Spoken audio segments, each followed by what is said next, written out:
The warm afternoon sun was starting to dip behind the old brick building of Pine Grove Children's Home when Officer Peter Lee's radio crackled to life.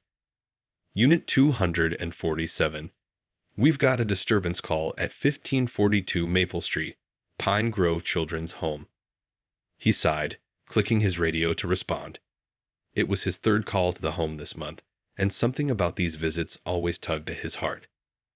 As his police cruiser pulled up to the worn but well-kept building, he noticed a small figure sitting on the front steps. A little girl, no more than 8 years old, was hunched over a tattered notebook, her legs swinging back and forth, barely reaching the step below. She looked up briefly as his car door shut with a solid thunk, then quickly returned to her drawing. Inside, he could hear the familiar chaos that had prompted the call, shouting voices and running feet echoing through the hallways. But something made him pause before heading in. Maybe it was the way the little girl seemed so removed from the commotion, like she'd built an invisible wall between herself and the world. "That's a nice drawing you've got there," Officer Lee said gently, keeping a respectful distance. The girl didn't look up, but her pencil stopped moving. "I like to doodle sometimes too, though I'm not very good at it." He chuckled softly, trying to ease the tension. The girl finally looked up, and Lee felt his heart skip a beat. Her eyes held a wisdom far beyond her years, the kind that comes from seeing too much, too soon. Her oversized sweater had clearly seen better days, with loose threads at the sleeves where she'd been pulling at them. "I'm drawing my dream house," she said quietly, her voice barely above a whisper. "It has a big backyard and a dog. And," she hesitated, clutching the notebook closer, "a mom and dad who stay." Before Officer Lee could respond, Ms. Chen, one of the social workers he knew from previous visits, hurried out. "Oh, thank goodness you're here, officer. We've got a situation with 2 of our teenagers upstairs. They're arguing over a missing phone, and things got a bit heated." As he followed Ms. Chen inside, Lee couldn't help but glance back at the little girl. She had returned to her drawing, but something about her demeanor had shifted. She seemed to be drawing faster now, more urgently, as if trying to make her dream real on paper before it could slip away. The afternoon light caught the silver badge on his chest, casting a warm glow on the wall beside her. For a moment, the little girl looked up at the reflection, and their eyes met again. This time, there was something different in her gaze. A tiny spark of hope, perhaps, or recognition of someone who might actually see her. What started as a routine call was about to become something much more significant, though neither of them knew it yet. As Officer Lee headed upstairs to handle the disturbance, he made a mental note to check on the little girl before he left. There was something about her quiet presence that spoke louder than all the chaos inside the building. Little did he know, this ordinary Tuesday afternoon would mark the beginning of an extraordinary journey. Sometimes the biggest moments in life start with the smallest details, a simple drawing, a gentle word, and a chance meeting on worn concrete steps. The universe has a funny way of bringing the right people together at exactly the right time, even if they don't realize it's happening. After handling the phone dispute upstairs, Officer Lee headed back downstairs, his footsteps echoing in the now quiet hallway. The setting sun painted the walls orange through the dusty windows, and he could hear the distant sound of kids playing in the recreation room. But his mind kept drifting back to the little girl on the steps. To his surprise, she was still there, though her notebook was now closed, clutched tightly against her chest like a shield. As he approached, she stood up, brushing off her worn jeans with one hand. There was something different about her posture now, a kind of nervous determination that made him slow his pace. "Everything okay up there?" she asked softly, catching him off guard with her concern for others despite her own situation. "All sorted out," he replied with a gentle smile. "Sometimes people just need someone to listen to them." He was about to head to his car when he noticed her taking a deep breath, the kind adults take before saying something important. "Officer," her voice trembled slightly, "can I ask you something?" He turned back, noting how she shifted from foot to foot, her worn sneakers scuffing against the concrete. Of course you can. What's on your mind? What happened next would replay in his mind for months to come. The little girl looked up at him, her eyes filled with a mix of hope and fear that no child should ever have to feel. Do you? She started, then swallowed hard and tried again. Do you know anyone who might want a daughter? The question hit him like a physical force, stopping him in his tracks. In his 15 years on the force, he'd heard all sorts of things, but this was different. The raw honesty in her voice made his throat tight. Because I'm good at being quiet, she continued quickly, as if afraid he'd walk away. I don't take up much space. I get good grades, and I can help with chores. I know how to do laundry, and... Her voice cracked slightly. I won't ask for much. Just someone who stays. Officer Lee felt his heart breaking and mending all at once. He knelt down to her level, careful to maintain a respectful distance. Those are all wonderful things about you, he said gently. But you know what's even more wonderful? Just being yourself. She looked at him skeptically, years of disappointment evident in her expression. But no one wants just me, she whispered, her fingers nervously playing with the corner of her notebook. They always want someone different. Someone better. Miss Chen appeared in the doorway, concern etched on her face as she watched the scene unfold. She'd seen this little girl build walls around herself for months, and now here she was, laying her heart bare to a stranger in uniform. Can I tell you something? Officer Lee asked, waiting for the girl's slight nod. Sometimes the best families aren't the ones we're born into, but the ones who choose us, and who we choose back. And somewhere out there, there's a family who will love you exactly as you are. A single tear rolled down her cheek, but she quickly wiped it away with her sleeve. How do you know? Because, he said, his voice firm with conviction, someone who draws dream houses and cares about others and stays brave even when things are hard, that's someone pretty special. As the evening shadows grew longer, neither of them knew that this conversation would set in motion a chain of events that would change both their lives forever. Sometimes the biggest acts of courage come in the smallest packages, and sometimes the most important questions are asked on ordinary steps on ordinary days. Ms. Chen watched as the little girl finally gave Officer Lee a tiny smile, the first real one she'd seen in weeks. And in that moment, something shifted in the universe, like puzzle pieces slowly finding their way to where they belonged. That night, long after his shift ended, Officer Lee sat in Ms. Chen's office, a cup of cold coffee forgotten on the desk between them. The setting sun had given way to a gentle rain that tapped against the windows, creating a soft backdrop to their conversation. She's been with us for 2 years now, Ms. Chen said quietly, shuffling through a worn manila folder. The accident happened on a rainy night, not unlike this one. Her parents were driving home from a school event. It was her first piano recital. She paused, letting the weight of those words sink in. A truck driver fell asleep at the wheel. She was at her grandmother's house that night. Officer Lee closed his eyes briefly, his hands tightening around his coffee cup. And her grandmother. Passed away 6 months later. Heart problems. Ms. Chen pushed her glasses up, her eyes tired but kind. That's when she came to us. She was different back then. Used to smile more, talk more. But after 3 foster homes, she trailed off, looking out at the rain. 3 homes. Lee leaned forward, concerned. What happened? The first family seemed perfect on paper. Big house, good jobs, even had a piano. Ms. Chen's voice held a hint of old frustration.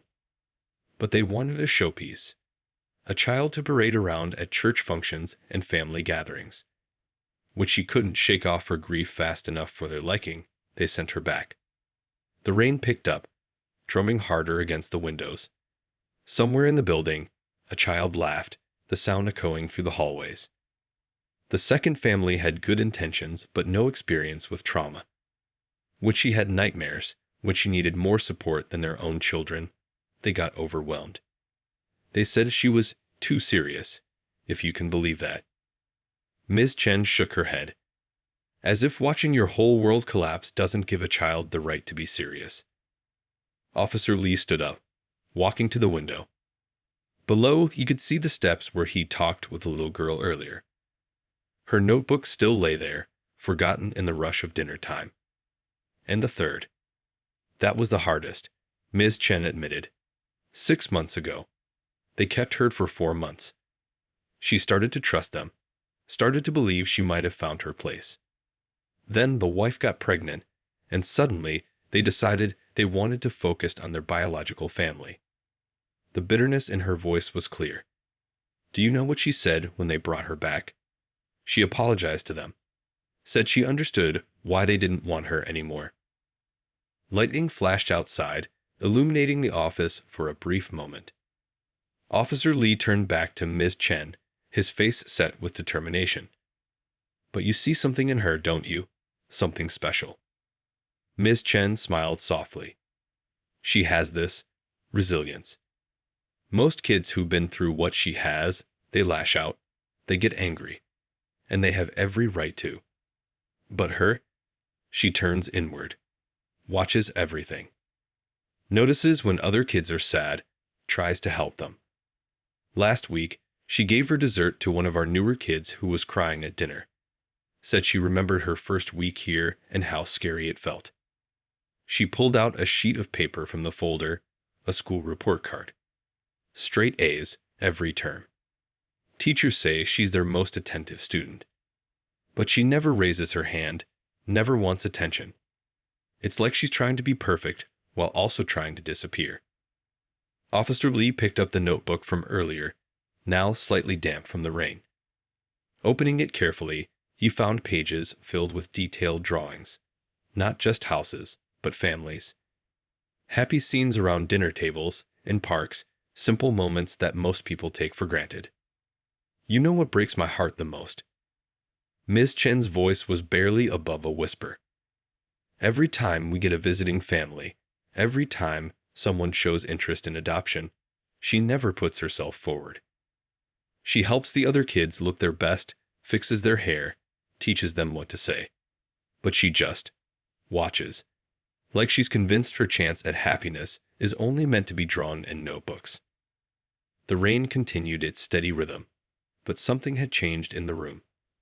Sometimes, understanding someone's past doesn't just explain their present. It opens doors to their future. And as Officer Lee looked at those carefully drawn dreams in the notebook, he felt something shift in his heart, like the first piece of a puzzle finally finding its place. Over the next few weeks, something changed in Officer Lee's routine. His lunch breaks, once spent alone in his patrol car with a sandwich and paperwork, now found him pulling up to Pine Grove Children's Home. The first time was to return the notebook he'd accidentally taken home that rainy night. The second time, he told himself, was just to check in. By the third visit, he didn't bother making excuses anymore. Today, he sat on those same front steps, watching as the little girl explained how fingerprints worked to 2 younger children. She'd borrowed his police handbook, the one he'd accidentally left behind last week, and was teaching them about solving mysteries. See, everyone's fingerprints are different, she explained, holding up her own small hand. That's how Officer Lee catches bad guys. She glanced at him with a hint of pride, as if sharing a special secret. The younger kids hung on her every word, their eyes wide with wonder. It struck him how naturally she took on the role of teacher, of caregiver, even while needing care herself. Actually, he chimed in, pulling out his lunch bag, would you like to see something cool? He retrieved an ink pad and some paper from his car. The next 20 minutes were filled with squeals of delight as the children compared their fingerprint patterns. Mine looks like a spiral, one of the younger ones exclaimed. That's called a whorl pattern, the little girl corrected gently, glancing at the handbook for confirmation.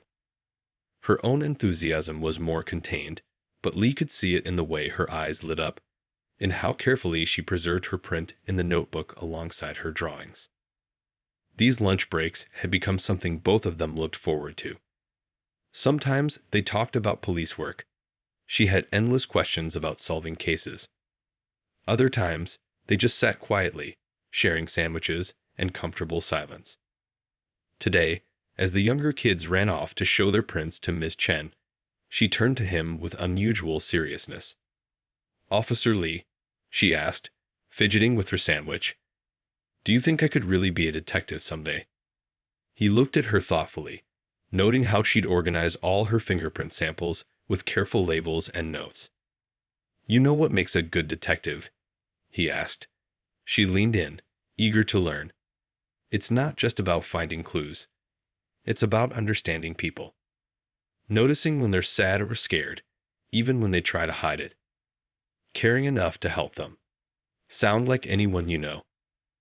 A small blush crept across her cheeks, but he could see the spark of hope in her eyes. For the first time, she was allowing herself to imagine a future that went beyond just surviving. Later that afternoon, as Lee was preparing to leave, Ms. Chen pulled him aside. "You know," she said softly, "she's different when you're here. More present. Yesterday, she helped one of our new girls settle in. Even shared her special pencils, the ones she never lets anyone touch."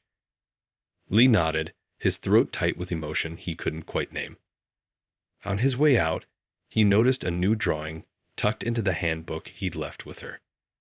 It showed two figures sitting on familiar steps, sharing what looked like sandwiches. The smaller figure wore a detective badge. Driving back to the station, his mind wandered to the conversation he'd been avoiding with his wife. How do you tell someone that your heart has unexpectedly opened to a child you barely know? How do you explain that sometimes the most important cases aren't the ones you're assigned, but the ones that find you? His radio crackled with a new call, but for the first time in his career, part of him wished he could stay a little longer, share another sandwich, maybe learn what other dreams were hiding in that well-worn notebook. Because somehow, between fingerprint lessons and shared lunches, between careful questions and quiet understanding, something profound had begun to take root, something that felt remarkably like hope. That evening, Officer Lee sat at his kitchen table, pushing food around his plate while his wife Anna watched him with knowing eyes. The silence between them wasn't uncomfortable. After 12 years of marriage, they'd learned to read each other's unspoken thoughts. "You want to tell me about her?" Anna finally asked, reaching across to squeeze his hand. The gentle understanding in her voice made his eyes water. "She drew something today," he said softly, pulling out his phone to show Anna a photo of the latest drawing. "It's a family having dinner. But look closely at the details. She drew the mom wearing a nurse's scrubs, just like you." Anna's hand trembled slightly as she looked at the picture. Their own journey toward parenthood had been a long and painful one. 5 years of trying, 3 miscarriages, and countless nights holding each other through tears had left deep scars on both their hearts. "The social worker says she helps the younger kids with their homework," Lee continued, his voice growing animated. "Yesterday, she organized a little reading circle for them. And Anna, you should see how her face lights up when she talks about becoming a detective." His wife listened, a soft smile playing on her lips. She hadn't seen him this passionate about anything since they decided to stop trying for children 6 months ago. "Remember that empty bedroom upstairs?" Anna asked suddenly, her voice quiet but steady. "The one we couldn't bear to look at for months." Lee's heart skipped a beat. "Anna, I didn't mean to push." "Last week," she interrupted gently, "I went in there. For the first time since." She didn't need to finish the sentence. "And you know what? It didn't hurt as much as I thought it would. Instead, I found myself wondering what color a little girl might like for the walls." Tears rolled freely down Lee's cheeks now. "Are you saying?" "I'm saying that maybe our family story isn't supposed to end with loss," Anna replied, wiping her own eyes. "Maybe it's supposed to begin with love. Different kind of love, but love all the same." They stayed up late into the night, talking about possibilities and fears. Anna shared her worries about being enough, about healing their own wounds while helping a child heal hers. Lee talked about the little girl's resilience, her quiet strength, her way of caring for others even when she needed care herself. But what if we're not what she needs? Lee wondered aloud, voicing his deepest fear. What if we can't help her heal? Anna stood up and walked to their refrigerator, where they kept a small note for years. It was from one of her patients, a young mother who'd lost her baby. Sometimes the best healing happens when broken hearts find each other. We're not perfect, Anna said, touching the note gently. We're just two people who have a lot of love to give, who know what it's like to dream about family and face disappointment. Maybe that's exactly what she needs. People who understand that happiness sometimes comes through pain, that families can be built in different ways. As they finally headed to bed, Lee paused at the spare room's door. For the first time in months, he opened it. Moonlight streamed through the window, illuminating walls that had once been painted in anticipation of a different dream. But now, looking at the empty space, he didn't see what they'd lost. Instead, he saw possibilities. A desk for homework, shelves for detective books, walls that could hold new drawings of dreams that might actually come true. One step at a time, Anna whispered, slipping her hand into his. We'll start by talking to Ms. Chen tomorrow. See what the process involves. That night, in their separate thoughts but united in hope, both Lee and Anna realized something profound. Sometimes the biggest acts of healing come not from trying to replace what was lost, but from opening your heart to a completely new kind of love. And somewhere across town, in a bed at Pine Grove Children's Home, a little girl slept with a police handbook under her pillow, dreaming of family dinners that looked remarkably like the ones she'd been drawing. The morning sun streamed through Ms. Chen's office window as Officer Lee and Anna sat side by side, holding hands tightly. A stack of papers sat before them on the desk: forms, background checks, home study requirements. The sheer amount of documentation was overwhelming, but their determination was stronger than their fear. The process isn't easy, Ms. Chen explained gently, but I can see you've given this a lot of thought. She smiled warmly at Anna, who hadn't taken her eyes off the little girl playing in the courtyard outside the window. She's been asking about you, Officer Lee. Yesterday, she helped me organize some files and kept glancing at the door around lunchtime. Anna squeezed her husband's hand. They'd spent the past week preparing their home, their hearts, and their minds for this moment. The spare room had been cleaned, though they decided to wait on any decorating. They wanted it to be the little girl's choice, if things worked out. There's something else you should know, Ms. Chen continued, her voice becoming serious. When children have faced multiple rejections, building trust takes time. There might be days when she tests your patience, when she expects you to give up on her like others have. We understand, Anna replied softly.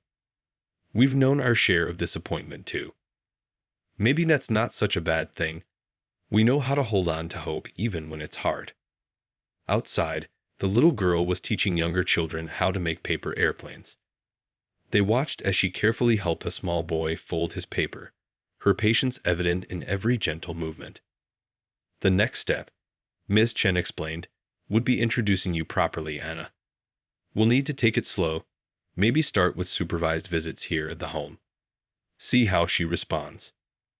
Lee thought about the detective handbook in his car, filled with new drawings, families around dinner tables, walks in parks, and increasingly, scenes of 3 people together.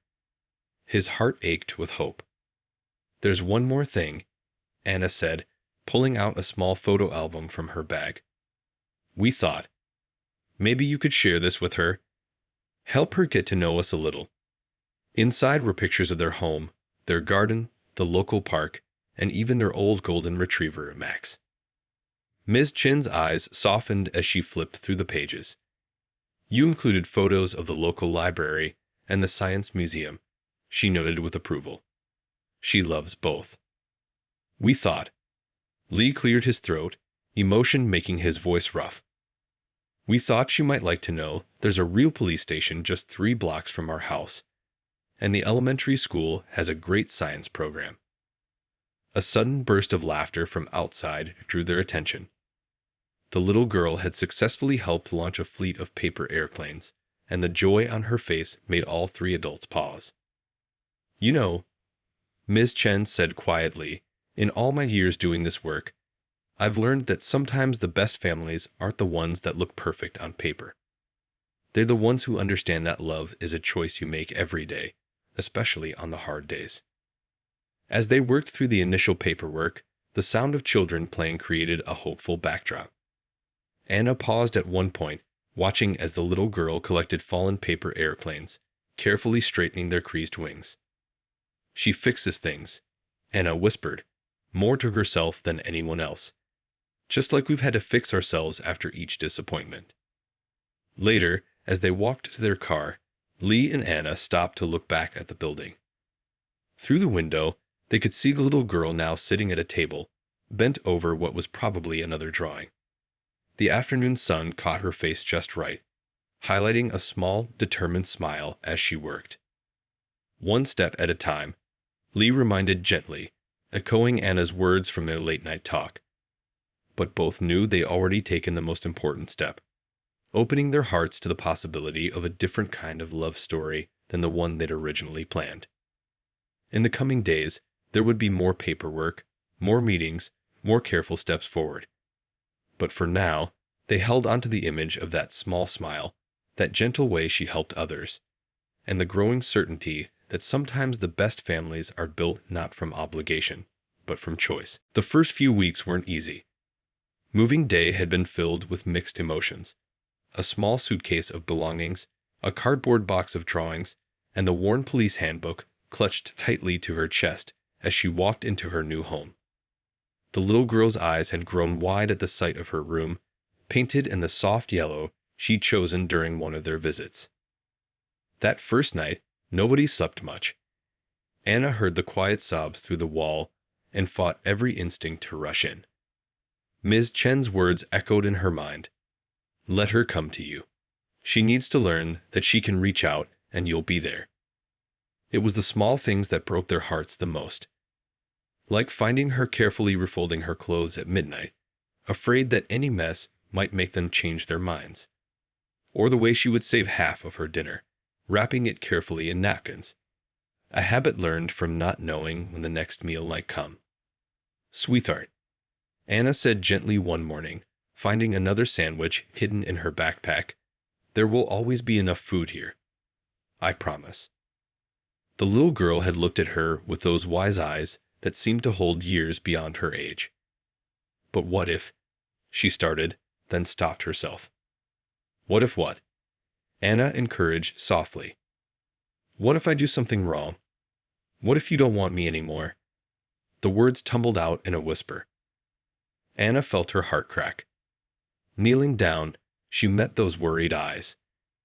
In this family, love isn't something you have to earn. It's not something we'll take away if you make a mistake. It's a promise. The nightmares came frequently at first. They'd hear her calling out in her sleep, crying for parents long gone. Lee would sit in the hallway outside her room, his back against the wall, telling quiet stories about his day until her breathing steadied.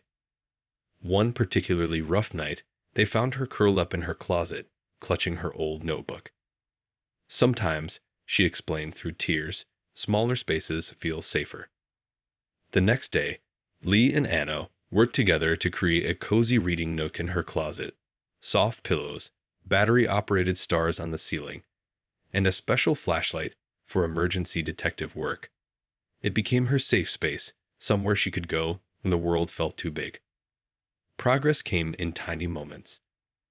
Like the morning, she forgot to make her bed and spent breakfast waiting for punishment, only to find that Anna just ruffled her hair and said they could make it together later. Or the day she got mud on her new shoes, and instead of hiding them, brought them to Lee with trembling hands. His response, teaching her how to clean them while sharing stories about his own childhood mishaps, brought the first real smile they'd seen. The breakthrough came unexpectedly, during a thunderstorm. The power had gone out, and they'd made a fort in the living room, complete with flashlights and improvised shadow puppets. As Lee acted out a silly mystery story about a missing cookie jar, with Anna providing sound effects, something magical happened. The little girl laughed. Not the quiet, careful laugh they'd heard before, but a real, uninhibited belly laugh that seemed to surprise even her. In that moment, surrounded by blanket walls and dancing shadows, she looked at them with something new in her eyes. Trust. It was tiny, fragile, but it was there. That night, after they thought she was asleep, they heard small footsteps. She appeared in their doorway, holding her pillow. The thunder, she explained softly. It's very loud in my room. Without a word, Anna lifted the covers, and the little girl crawled in between them. As she drifted off to sleep, she murmured something that made both Lee and Anna's eyes fill with tears. This feels like home. They lay awake long after her breathing evened out, watching her peaceful face in the dim light. The journey wasn't over. There would be more hard days, more tears, more moments of doubt. But right then, listening to the rain and holding this precious, trusting soul between them, they knew that families aren't just born. They're built, one small moment of trust at a time. 3 months had passed like a gentle breeze, bringing small changes with each passing day.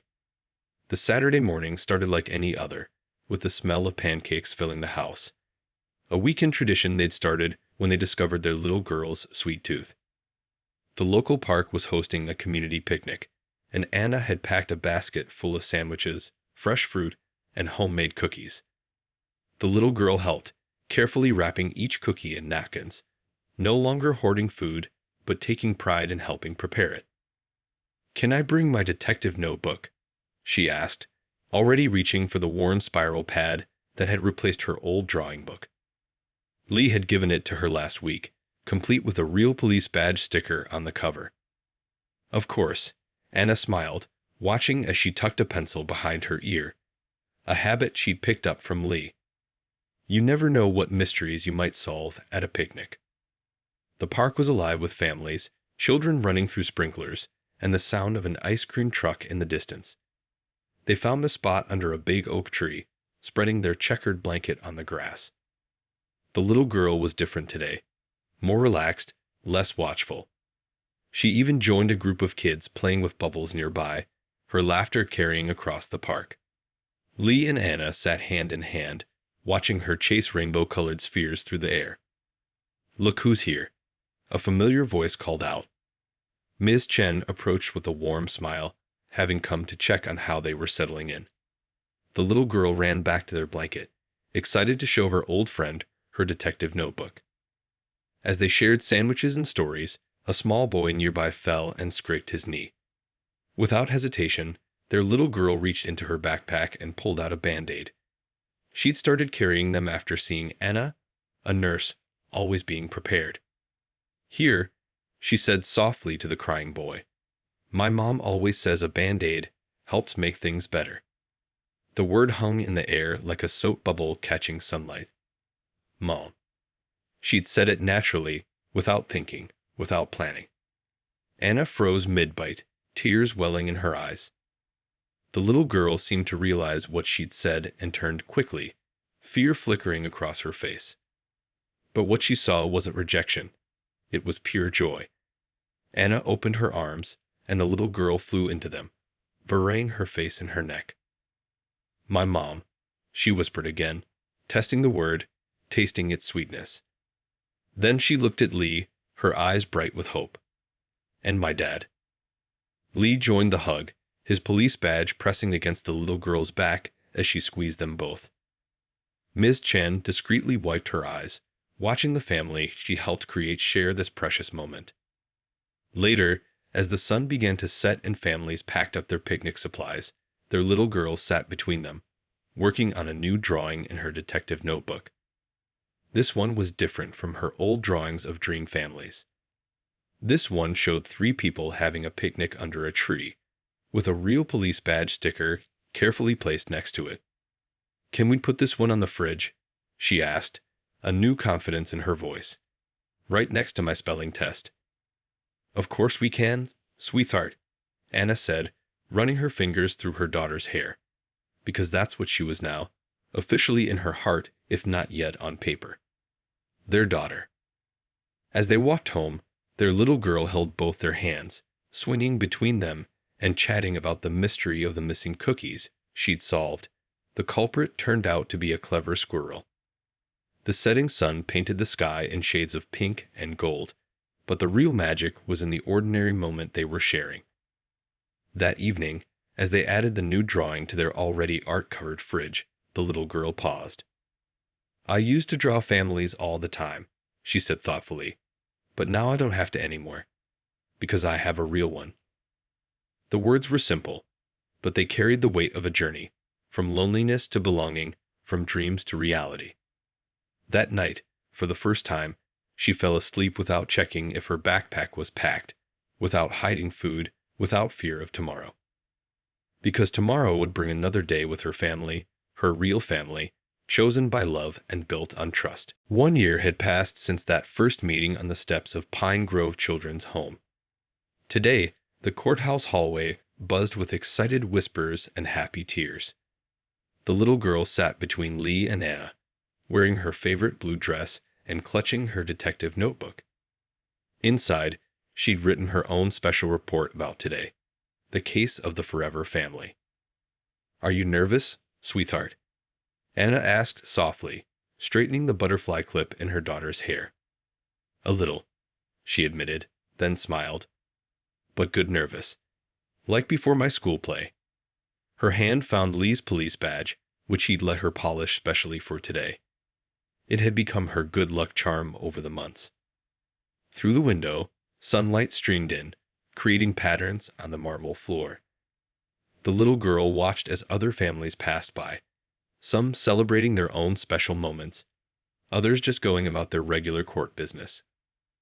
"Look who's here," a familiar voice called out. Ms. Chen approached, carrying a small gift bag. Behind her came faces they knew from Pine Grove, the cook who'd always given extra dessert, the janitor who'd helped fix torn book pages, and even some of the children who'd been part of her reading circle. "We wouldn't miss this for the world," Ms. Chen said, handing the gift bag to the little girl. Inside was a framed picture, the drawing she'd made that first day on the steps of her dream house and family. Next to it was a photo taken last week of their real house, with the three of them standing in front of the flower garden they planted together. From dreams to reality, Ms. Chen whispered, hugging her tight. The courtroom itself was less scary than the little girl had imagined. The judge had kind eyes and a warm smile.